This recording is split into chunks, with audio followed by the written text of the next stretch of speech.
5 premières minutes et après il y a le défilé qui suit. D'accord. Le top, il est ouvert. Il se ferme ici, où il y a la poitrine, mais il est ouvert sur les côtés.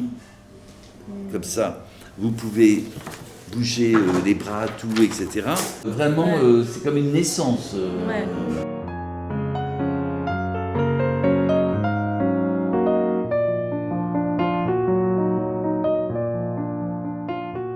J'ai retenu le nom de robe de mariée, mais j'ai dit il faut l'interpréter différemment, il faut que ce soit quelque chose comme une espèce d'œuvre qui se crée sur scène en fin de compte. Vous enfilez la tunique, elles arrivent, elles nouent derrière, en fin de compte, tout s'attache avec des nœuds. Il n'y a pas de fermeture extérieure, il faut que ça soit hyper élégant. La danse, elle Oui. s'accélère. Du coup, elle s'accélère avec le fait que j'ai de plus en plus de vêtements. Oui, Ça peut être le plus contraignant. Oui, c'est ça. j'y ai pensé Donc, c'est bien si ça arrive à la fin et que ça... à la fin. La cape vient se nouer ici, devant. L'idée, c'est de les mettre en valeur et de mettre en valeur leur travail au sein de l'atelier, que ce soit pour les créations qu'ils ont déjà fait auparavant au sein de l'atelier ou la création qu'ils ont créée spécifiquement pour l'événement.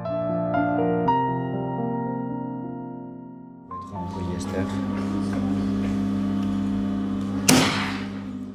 Parce que là j'ai encore des épingles qui tiennent coudre la ceinture au pan et après la jupe est finie et il manque plus que la cape. L'association Atelier Jean-Luc François a été créée en 2010 pour valoriser les métiers de la main dans les métiers de la couture, les métiers d'excellence, et de pouvoir accompagner des personnes qui aiment ce métier mais qui n'ont jamais pu pratiquer ce métier, qui viennent de pays où on fait énormément de couture, où la couture est une tradition familiale et populaire, et en broderie, en tissage, dans beaucoup de choses.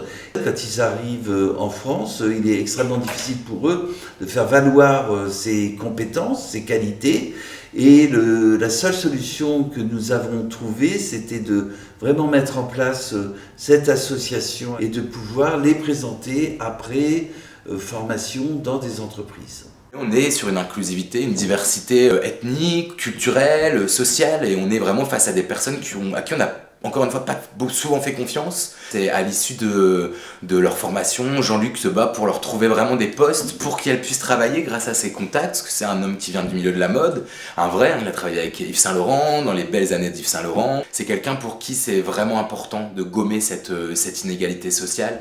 Je sais que par son parcours personnel, il raconte ça aussi. On lui a fait confiance, et donc j'ai un peu l'impression que pour lui c'est comme une mission de rendre l'appareil et de transmettre ça à d'autres personnes. Et donc j'étais très content de pouvoir collaborer avec lui. Souvent dans les shows, on voit le travail fini, on voit les paillettes, on voit la partie émergée de l'iceberg qui est très belle, mais on oublie aussi de parler de tous ces gens qui ont confectionné, qui ont travaillé à la réalisation des défilés. C'est un peu des projets de malades, hein, les défilés. Les gens passent 3 mois sans dormir pour que ça ait lieu, et souvent elles restent en coulisses. Et là, on avait envie avec Jean-Luc de leur donner une place, de les faire défiler aussi à nos côtés.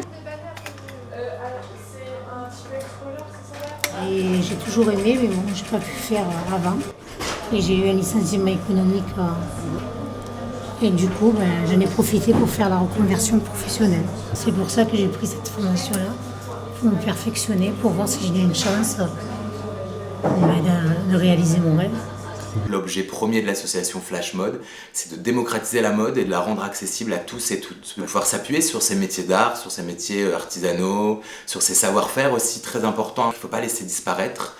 Et donc c'est pour ça qu'on a monté dans un second temps avec l'association des ateliers à destination du grand public, à destination de publics cibles comme les lycées, les collèges. Des ateliers qui permettent d'initier à travers la couture à prise de pouvoir par le vêtement, et de comprendre aussi que fabriquer des vêtements soi-même et apprendre à coudre, c'est aussi prendre possession de son identité et de pouvoir aussi se libérer un peu des injonctions que représente le marché habituellement.